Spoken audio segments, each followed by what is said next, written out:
Okay, do I have your permission to record? Yes, you do. Okay, thanks very much.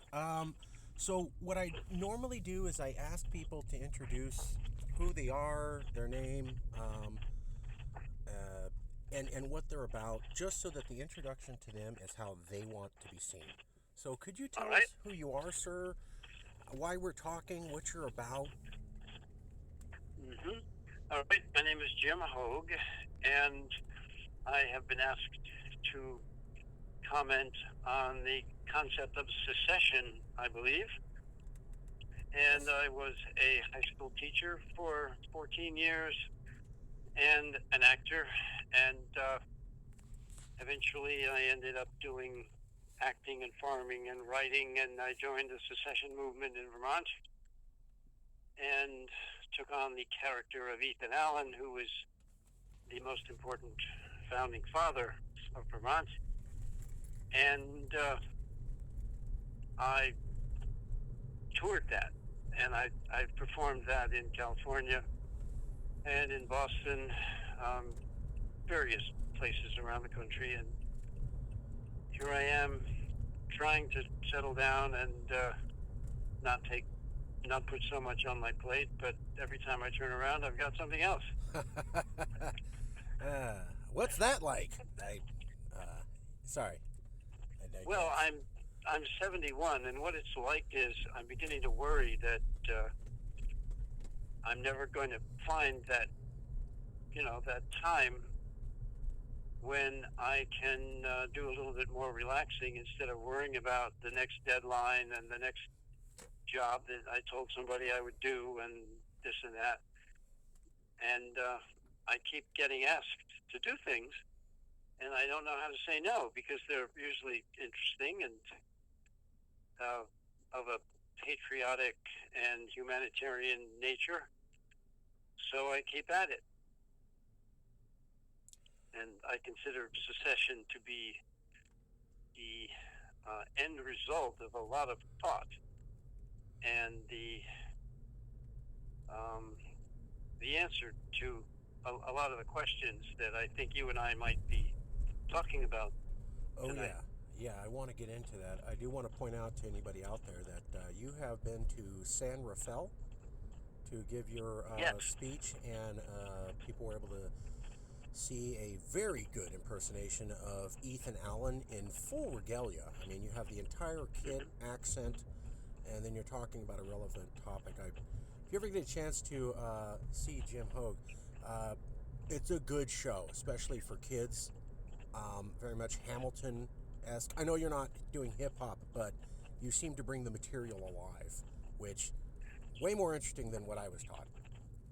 Well, thank you, because Ethan Allen's um, language is 18th century language, and he's pretty much self-taught, and yet it's rhythmic, it's rich, it's fun, and I think you'll find if you find that performance, um, I forget how you find it. If you just Google my name, Jim Hogue. Oh, I know what it's called. Ethan Allen Speaks to the People. So if you Google Jim Hogue or just Ethan Allen Speaks to the People, I think it'll come up. There are an awful lot of people connected one way or another to Ethan Allen. So if you just put in Ethan Allen, you'll get like 100 different things. So yeah, that would be, I think, something that people would enjoy seeing. I did. I like history, and it's more entertaining that way. If you type in Jim, that's Jim Hogue, Hogue. That's Jim space Hogue on Google, and Vermont Independence. All of his videos and all of the essays that he's done at, I believe it's called V2R, Vermont Second Republic, will pop Well, up. two VR, 2VR. I'm sorry. 2VR, Second Vermont Republic, or just go right to um, www.vermontrepublic.net. And you have a lot of essays there, I saw. I do, yes, Okay. and I think they're all in one way or another related to secession, but you wouldn't know that unless you're listening tonight. One is about the Vermont State Bank, which was formed in 1806 and was viciously attacked over the years and gave up in. Did I say 1806? I hope that's what I said. You did. And then closed up in 1812. And that's an important essay because it explains what happens when entities try to create public money.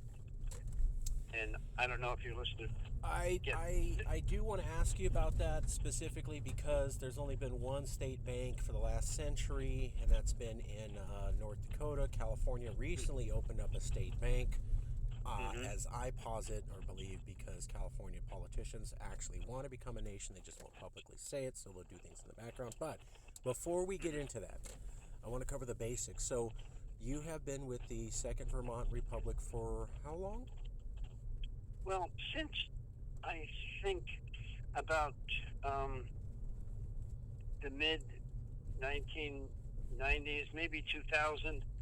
Okay. I forget when I hooked up. I'm about the longest living member of that group. Our founder died a few years ago, Thomas Naylor, and you can see him in the video, Jim Hogue, the Vermont secessionist. That Dutch company made a little movie about me, and he's in that one. So yeah, since about 2000, I think. And I've seen you on many videos. You're all over their website, so you are at least a recognized thought director or pusher in that movement. Is that fair to say? Yeah, I mean, I don't beat my head against the wall, but I, you know, I'm there. Okay. If anybody wants to, if anyone's interested, I'll talk about it. Yeah, and that's Jim Hogue with Vermont Independence. You can just Google that term and see his videos and his acting come up. So Jim, if I could ask you, imagine you just met me.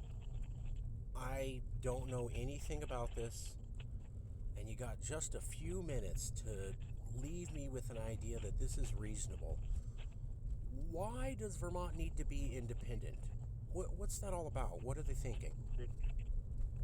Well, every person who's been attached to it probably has his own reason, but my reason is primarily I'm an anti-imperialist, and I'm a believer in the Schumacher Society, which is small is beautiful, and that when you shrink something to an appropriate size, or get it to an appropriate size, then the different ways of communicating amongst ourselves are more viable, and people listen to you and pay attention because we all know who each other are, who each other, we know what we do for a living, we know what we're thinking, we know what we're up to, and I think you can get more done at an appropriate size. And businesses, the same thing happens to businesses. They get too big, and they begin to have certain kinds of other problems.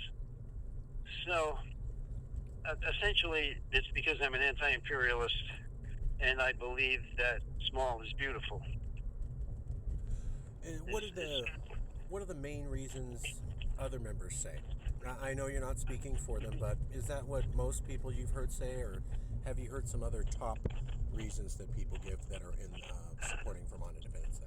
Well, all the people that I'm connected with now are anti-imperialists, yes, for sure. Okay. Some of them, like me, my number one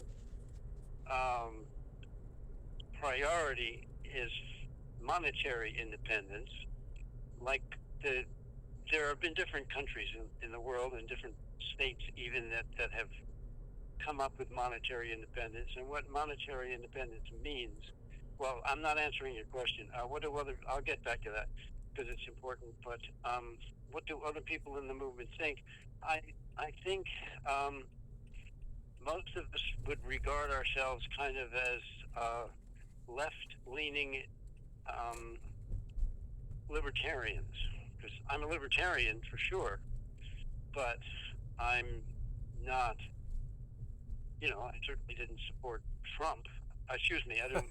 I meant to say Bush. I didn't mean to say Trump. That's another story altogether. Yeah. I despised Cheney and Trump, and I last year I read David Ray Griffin's book, how Bush Cheney, how they destroyed America and the world. It's a wonderful book and goes point by point right through the creation of the 9/11 attacks and the whole thing.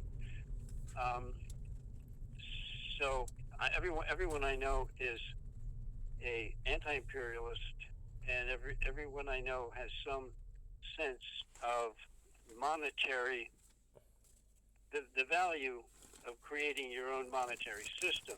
But not everyone in the group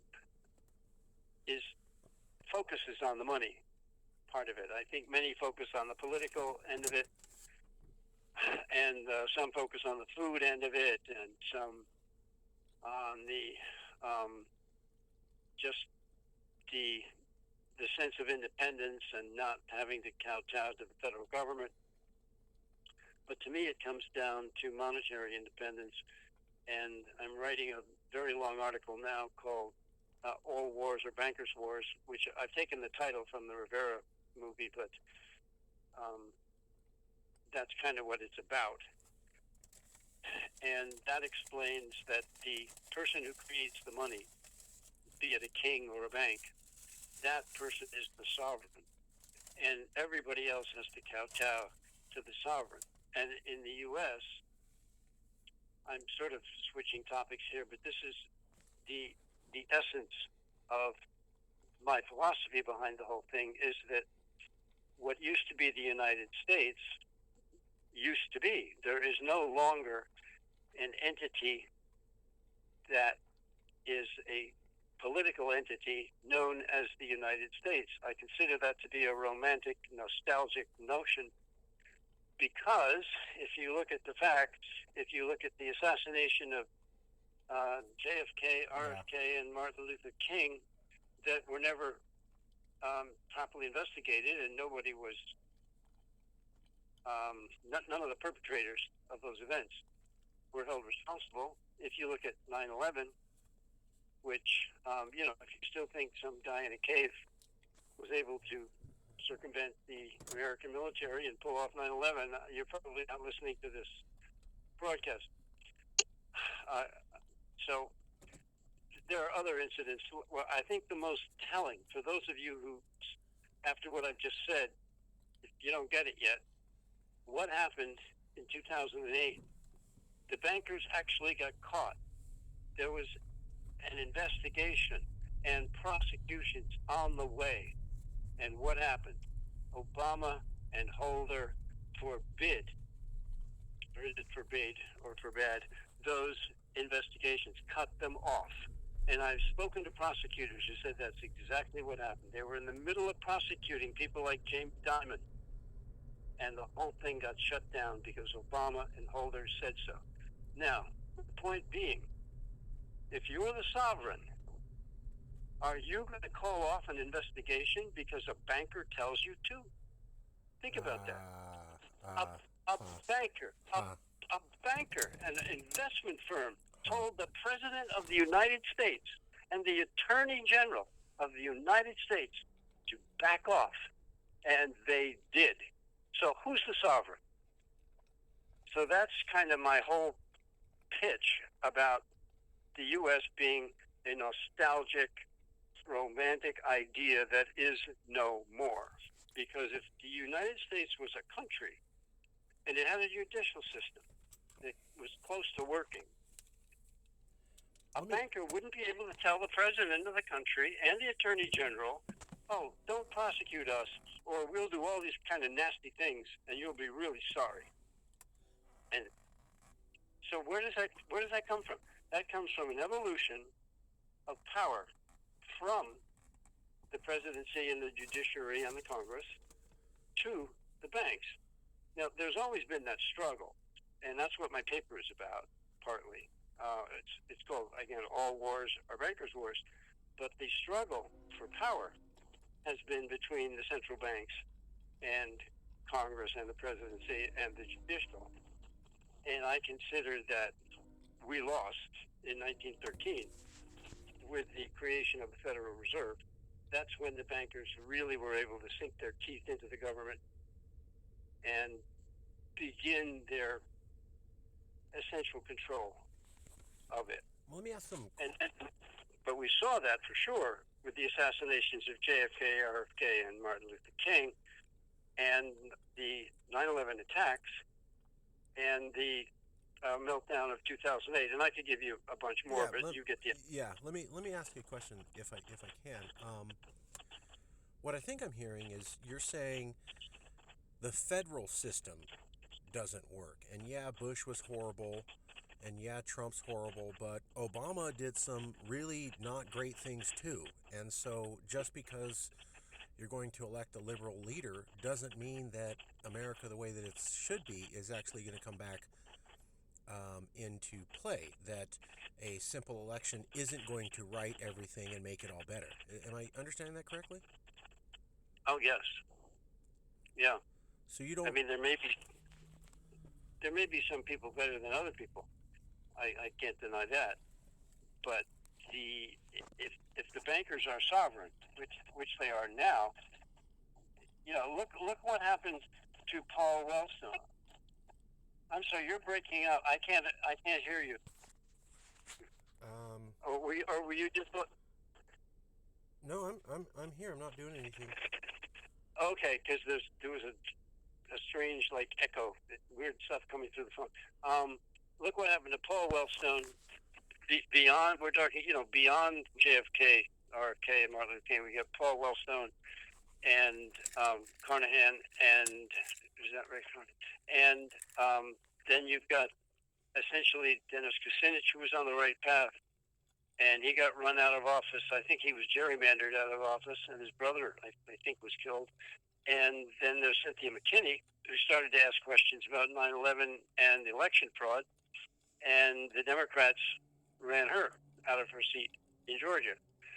So if you have anything close to the kind of power that they fear, and you're out there telling the truth, look out.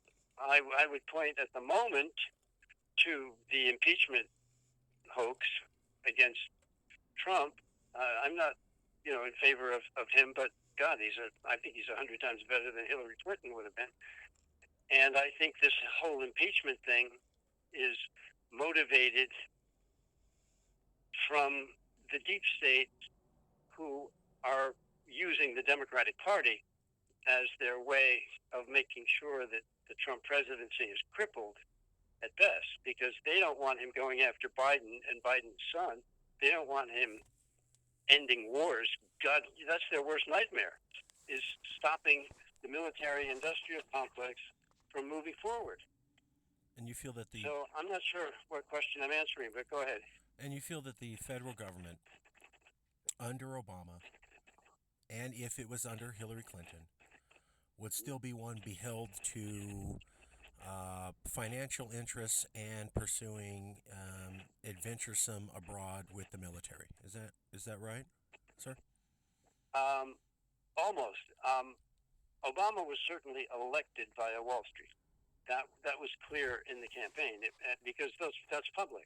The amount of money given to him by Wall Street is public, publicly known, and they informed him what his cabinet was going to be, and lo and behold, that was what his cabinet was. You had, these people weren't members of the Schumacher Society who became Obama's cabinet. They were centrists. They were big government, big ag, big whatever. And so that's how Obama got in, regardless of what he said. Then after he got in, there's been no president who comes close to the attacking whistleblowers like Obama. Now, where did he get that from? I interviewed a guy and I said, why would Obama care about whistleblowers? What was it in him why he went after all these whistleblowers? And we kind of came to the conclusion that it was Brennan who went after the whistleblowers, because Obama probably didn't care all that much, but Brennan was a a ratchet of the deep state, just like Mueller is still an Irachik of the deep state. Is that the right word? Did I say that? Anyway, Apparatchik. Apparatchik. apparatchik. Yeah, it's Uh, a Russian term. so Obama did begin to pull out of Syria, which I believe was because of Putin. He ran into a brick wall when he and Hillary were trying to destroy Syria. I think they ran into Putin, who forced their hand, and so Obama backed off of Syria, which was great, I thought. But then when Trump wants to back off of Syria, it's, oh my God, what's the matter with that God? How can we leave Syria alone? They're all going to be slaughtered. What an awful thing. So I find that disappointing that liberals are all for peace, unless Trump happens to be for peace. Then they're all for war, and that really disappoints me about my fellow human beings. So you're saying that, America, the federal system, even if it's Democrats, they're still be held to banks and war and debt and invading countries and violating norms, and it doesn't matter who gets elected. You're not going to replace Trump and pick one of the Dems that's out there, and suddenly everything goes back to being a paradise. And that's so. That's for sure. Kennedy was on the right track, and they look shot what him. happened to him. Yeah. So that would explain. Trump, go ahead. Just that would explain why a liberal place like Vermont is interested in being independent from America. We typically hear about only hardcore conservatives want to do this, but you're explaining the reasons why liberals in this place would want to leave, because they still feel the federal system, even with liberals in charge of it, is too not good, doing bad things. Is that fair? Yeah. Yes, it's doing just as many bad things on the grand scale, if not more. I mean, look at Hillary. Was doing the destruction of Libya was on her plate, and Obama and Hillary were up to the destruction of Libya, the attempted destruction of Syria. So, and it was Democrats who prosecuted, after Kennedy was killed, it was Democrats who got the Vietnam War going. It's pretty equal in the war. Yeah, no one, my fellow liberals, and I'm a liberal, and I because I believe in the values, I don't believe in the causes. Let me just leave it at that. I'm a liberal because I believe in the values. But I did recognize that when Obama was president, John Kerry was his Secretary of State, and referred to Latin America as their backyard, something that Teddy Roosevelt had said, meaning that Latinos are less than Caucasian people. So that racist legacy was carried on by the Secretary of State during Obama, and Obama said absolutely nothing about it.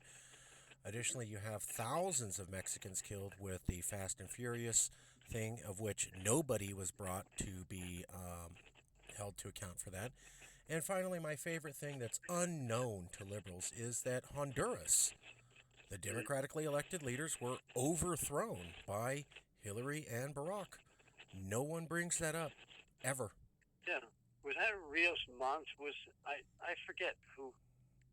Anyway, it's not important, but you're right. Every Latin American country has run into American imperialism, and it's been equally spread out. We got Kissinger, and you had Reagan, and they, no matter what stripe they are, they were imperialists. Yeah, you just had the impeachment hearings against Trump, and this got me, because no one in the liberal news said anything. There was a former ambassador or some federal official, I think his last name was Grant, and he was talking about one of the whistleblowers, or one of the people in the trial, is a Ukrainian immigrant. And he was saying how disgusting it is for Republicans to criticize this man because he's an immigrant, and America has a long history of immigrants jumping in on foreign policy. And he named Brzezinski and Kissinger as great examples of great Americans who had done awesomeness, and no one in the liberal news said anything. And I go, must not be any Latinos writing those newspapers, because we know very well about Kissinger and, Brzezinski. These are not good guys. These are not good guys. They were heralded in this conference this week, and no one in the liberal press said anything at all about it. Yeah. And that lets me know where America's at, Yeah. I don't see, well, whatever, you're saying liberal press is, I can't even say it. It sticks in my craw. But you've got Schiff, who is supposedly, pulling in the truth, and he's become the hero. He's the hero of the liberals when he's a backstabbing son of a bitch, and he pulls in this guy Sierra Mella, that's his name, right? The fake whistleblower that is quietly disappearing into the distance because he's been caught. He's been outed, and the liberal media won't, whatever they are, they won't tell you that. It's the alternative media that's exposing who Sierra Mella is. And they're going after Schiff, and it's only the alternative media that's going after Mueller, Brennan, Comey. That crowd of traitors.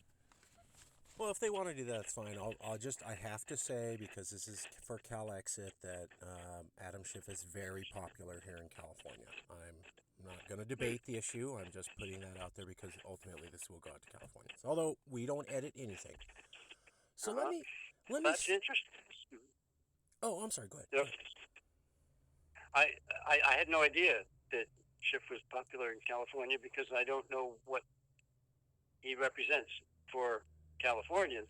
But if they think that he's going to get rid of Trump by pulling in fake whistleblowers and bringing this hoax further and further to its laughable conclusion, he must be doing something else that they like.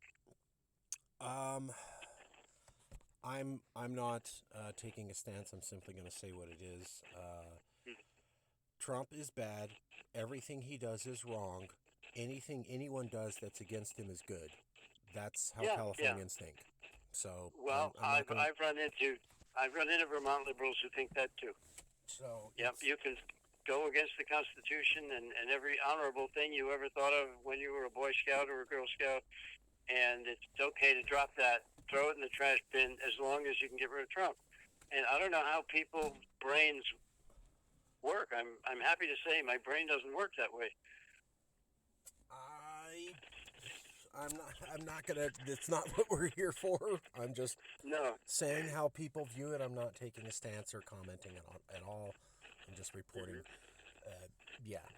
So let me steer the conversation a little bit. Mm-hmm. What is the Vermont plan to become independent, or what ideas have you all espoused? Oh, okay. Well, there have been a wonderful list of priorities that many years ago were put down on paper, and they all related to humanitarian and human scale aspects of life, whether it was health care or peace or management of the land and the water and the soil. It all had to do with saving the planet as much as possible, and it was peaceful. So I wish I had thought of it. I would look through my files and pull that out and read them to you. There are things that nobody could disagree with who wasn't an avid warmonger. And so I was very proud that they came up with this thing. I think we should put it front and center more often. Right. Was there a legal path that Vermont was looking at, a way that they said, okay, we're going to do this, and that's how we get to be a nation? Yes, there was. Thomas Naylor had one, and I had a different one. Thomas Naylor thought that eventually we could get enough people in the legislature who would at least think along those lines. I don't think there's a person in the Vermont legislature who wouldn't just shoot himself or herself before secession became close to a reality, because we put out this list of things where we said, let's say the federal government did this and this and this and this, and they were these god awful fascistic, Nazi stuff, just for the sake of argument, and they wouldn't touch it. They would, they just will not even let themselves conceive of secession, even though this is a country formed by secession from England. Right. And then Canada, our next door neighbors, Canada was at like 49.9% Quebec for separatism from Canada. But no, not here, not the legislature. They wouldn't even think of it. So I don't know what to tell you about that, but Thomas Naylor's idea was to get enough people in the legislature so that it could become a discussion. And after it became a discussion, and after the federal government started doing these god-awful things, most of which it's already done, there would be a vote for secession. And if it was a two-thirds majority, I believe that then that would secure, that would provoke further legislative and legal action to inform the federal government that we were, first of all, considering secession. We were putting it up to a vote statewide, and if that were over 50%, then Vermont would begin the procedure of secession.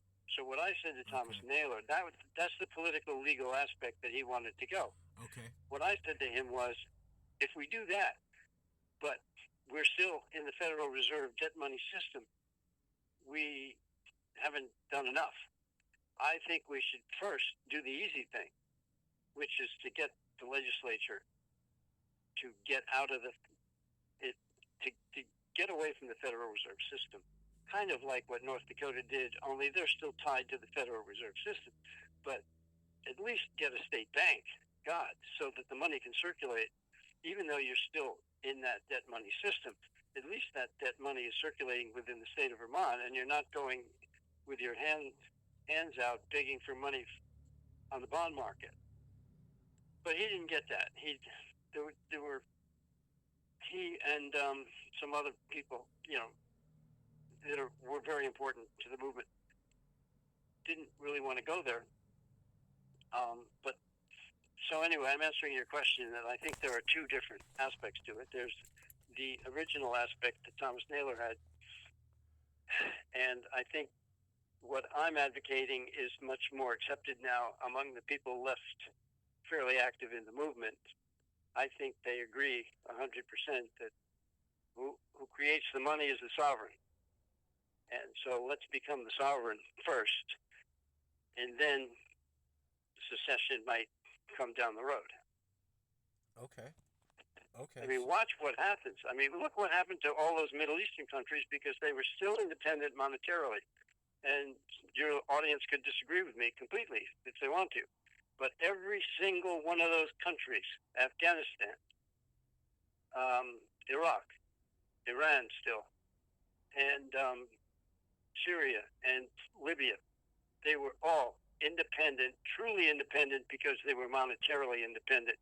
And the Bank of International Settlements, the IMF, the European central banks could not tolerate that, and they've been going after those people for a long time. And Wesley Clark, when he was asked, he informed the populace that there were 7 countries that the neocons wanted to take out. Yeah. Well, golly gee, it just so happened that all 7 of those countries was independent monetarily. And you can't tell me it's because they had a certain religion, because they didn't. They had different religions. They had different everything, except they were all independent monetarily. So that's why I'm saying that means a lot to these bastards. That if you are independent monetarily, you are a target. Yeah, I recall that Saddam Hussein was looking at switching his reserve currency from the dollar to the EU reserve note, and Muammar Gaddafi, right before he died, was looking at a African gold backed currency. And not Yeah. saying those things are related, but it is a fact that those two guys were looking at getting away from the dollar, and the next thing you knew, they were both dead. So I'm not saying they're related, but what a coincidence.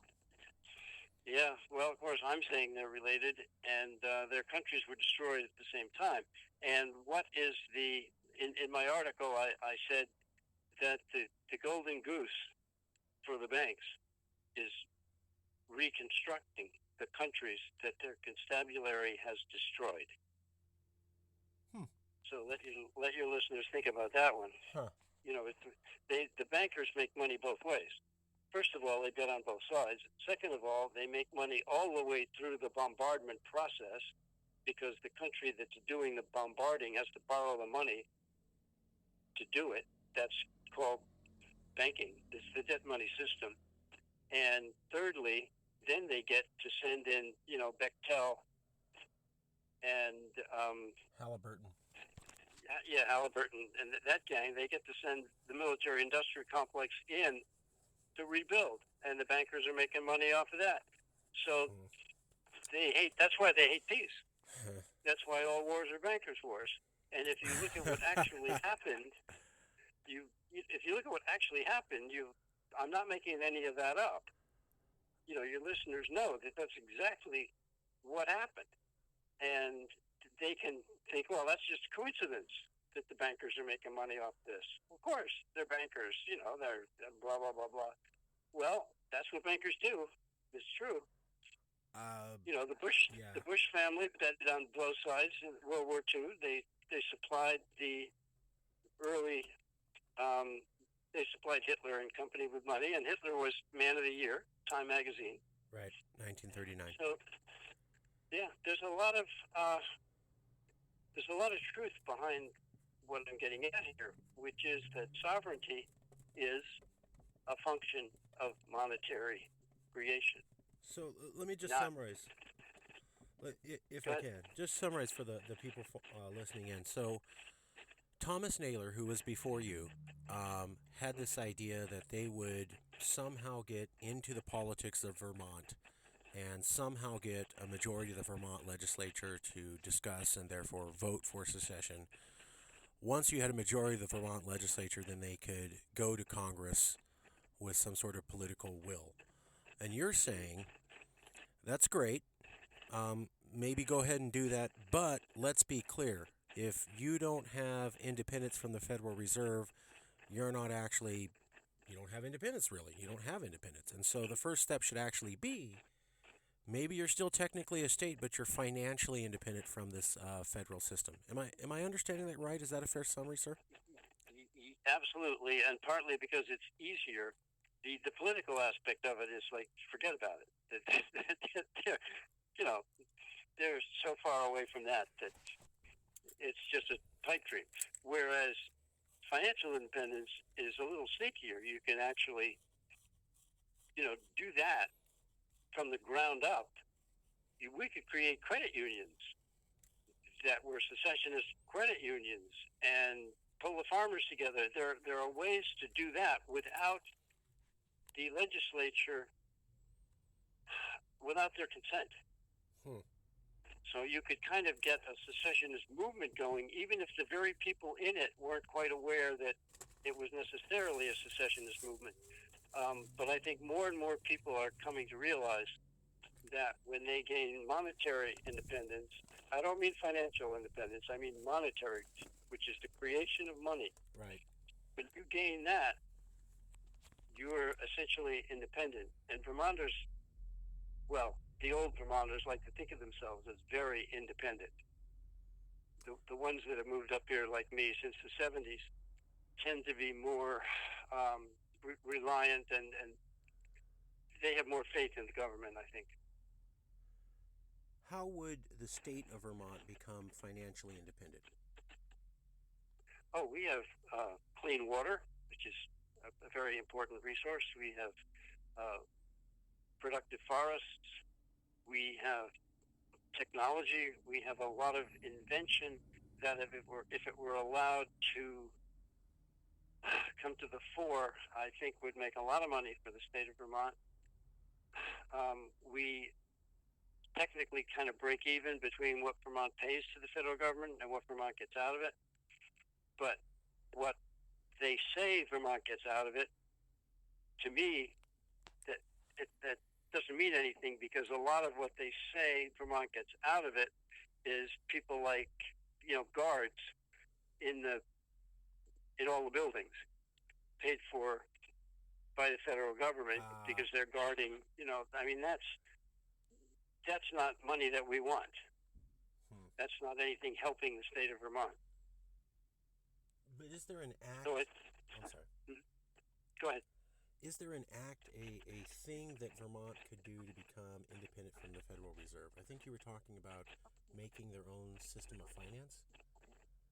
Yes. Well, it would start, I think, the best way. There are lots of different ways it could start, but I think the most effective way is with a state bank. And that state bank would be equipped to do what, I don't know, some of the big banks are doing now, which is exchanging. You've got Bitcoin, you've got Holo, you've got Liberty Dollars. You've got different means of exchange out there that are becoming of international importance. And there's mutual credit of international importance where, you're trading container loads of goods from one country to another, and you're not borrowing money to do it. That's putting a dent in the power of the banks. So Vermont would have to be a leader in the exchange. This is just my personal opinion. A couple other people I know feel that way. Vermont would have to become a leader in the exchange of Bitcoin and Holo and Liberty Dollars and another currency that we have created around here called Common Good. So I think that would be something that would enrich the state of Vermont, along with the other products and services that Vermont is able to provide. But I'm not thinking of this, by the way, as a way of making Vermont rich. I'm thinking of it as a way of giving Vermont a conscience and showing the rest of the world that somebody, somewhere, gets it. And that's one of the most depressing things about being alive, is that there are such tiny little entities that get it. I would say architects and engineers for 9/11 truth get it. There are individuals I know who get it. But this imperialism that the United States and the European bankers and the banking cartel practice it's conquistador stuff. You might as well be a Spaniard back in 1600s slaughtering Aztecs or something. It's that bad. And you look what's happening in Gaza. That's okay, right? That's okay. It's okay with Trump. It's okay with the Democrats. It's okay with just about everybody. It's okay to slaughter Palestinians in Gaza, because who gives a shit about Palestinians in Gaza? And that's the world we're living in. The same thing in Yemen. Who cares? Who cares about these poor people in Yemen? When do they get mad at Trump? Yeah. When do the Democrats really get their backs up against Trump? When he goes for peace. Peace in Syria. Oh my God, what a horrible man. And if he were to say something bad about Israel, Jesus, that would be the end. But he's in bed with Netanyahu, and everybody's happy with it. Yes. It was. Yeah, a lot of wars. Nobody's ever talked about Yemen.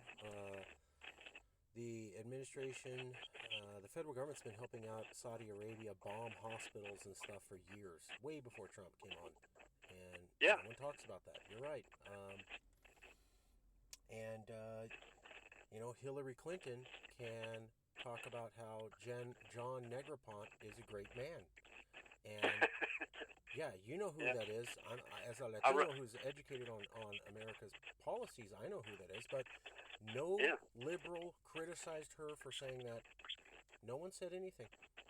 They were Mhm. like, "Oh yeah, that's fine." And I'm like, "Okay, so Hillary, you're okay with a guy who instructed American military to shoot pregnant women in the stomach to save Mhm. bullets? You're cool with Yeah. that. That's a good guy."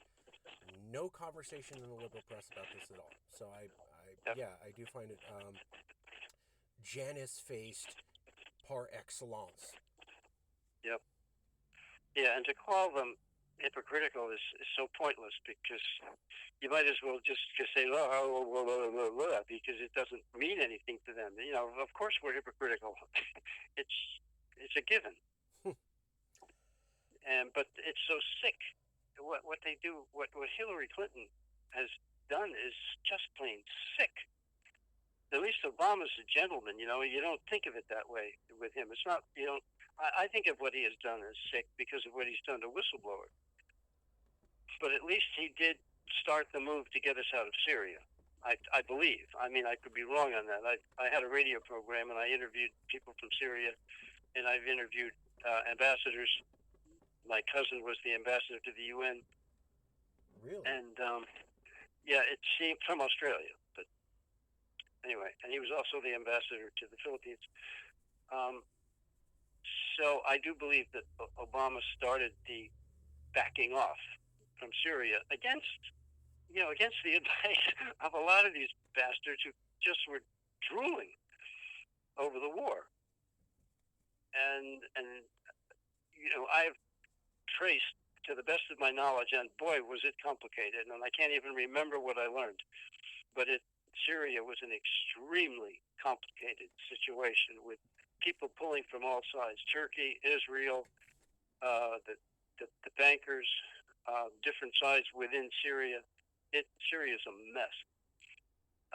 But thank goodness Putin stepped in, and I think that is what stopped most of the Putin convincing Trump or Trump figuring it out on his own. It doesn't matter to me which, because he stopped a lot of deaths by doing it. While the liberals are screaming, "Oh, think of all the people who are going to die because you want to pull out the American troops." Well, it hasn't happened. I think a lot of lives Yeah. have been saved. As I yeah. So let me ask you. You've been following politics for a while. You're on the left, but you're right next to New Hampshire. You're near D.C. Republicans are there. Has the political discussion in America gotten degraded, more violent, more volatile, unable to debate things in a courteous I manner think it's anymore? primarily, I think it's gotten a lot dumber, and that's because the media is are the masters of what people even in the 19th century were talking about.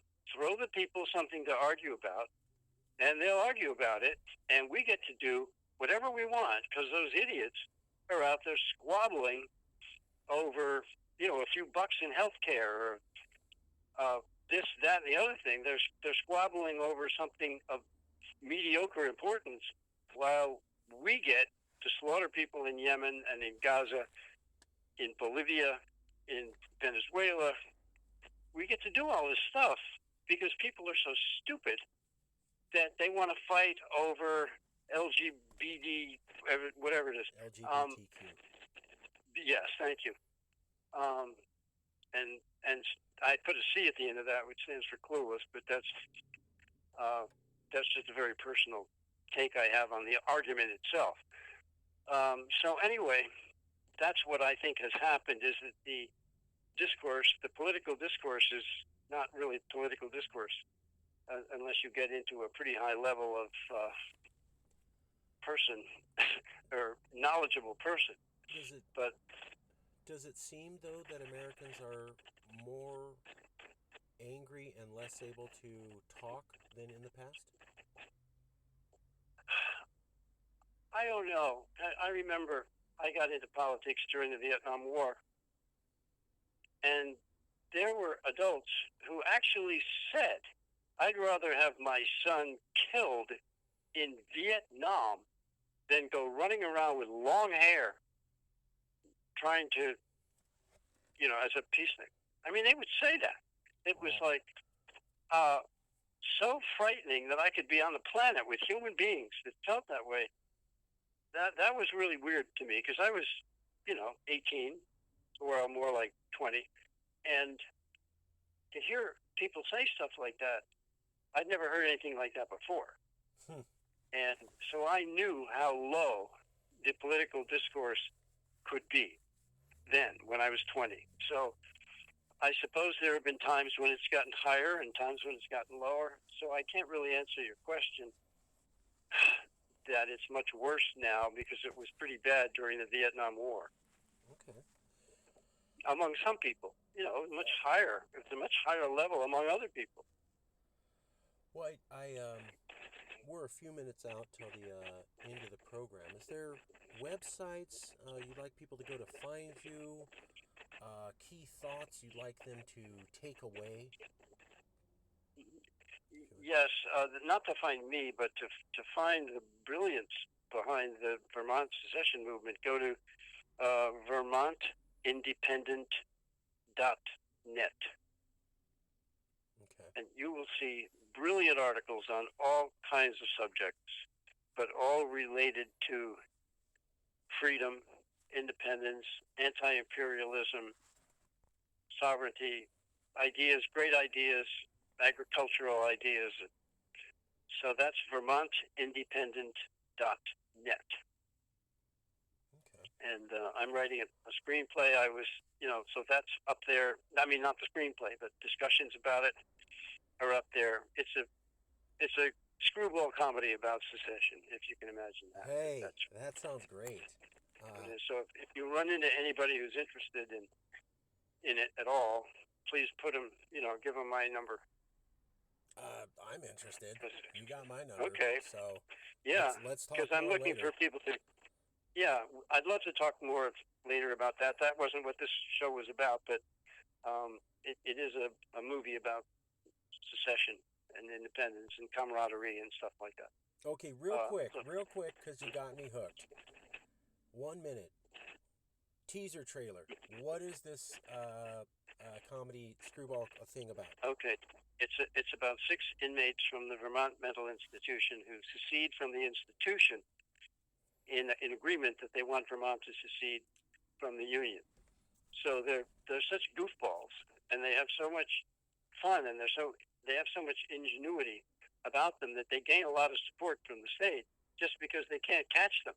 The constabulary can't catch them. And what gets real important in the movie are discussions about insurance because, oh my God, they're off their meds. What does that mean? It means the hospital's going to close because they don't give them their meds. They can't find them. What are they going to do? And they take a policeman who's trespassed on their property, a state cop, and pull him up on a pulley and humiliate him. They do all kinds of cool stuff. So anyway, that's the movie. Okay. Well, I would like to invite you and anybody else from Vermont to come to our CalExit conference December 7th, Saturday. Do you think you'd be available to join on December 7th, sir? Well, we have to talk about that another time. I mean, sure. It doesn't look like it at the moment, but you never know. I'll see what the deal is and what's up. Would you be available? December 8th is also available if that works for you. Well, I'm recently married, and there's that to consider. Okay. And okay. There's a lot of stuff I have to look at Sure. before I can take a few days off of that sort, and then there's the expense and whatever else goes with it. No. This would be through Zoom. It would be half an hour of your time. There's a program that allows you to remotely participate. Love to. No problem. Okay. Love to. All right, then Yeah. December 7th, you heard it here.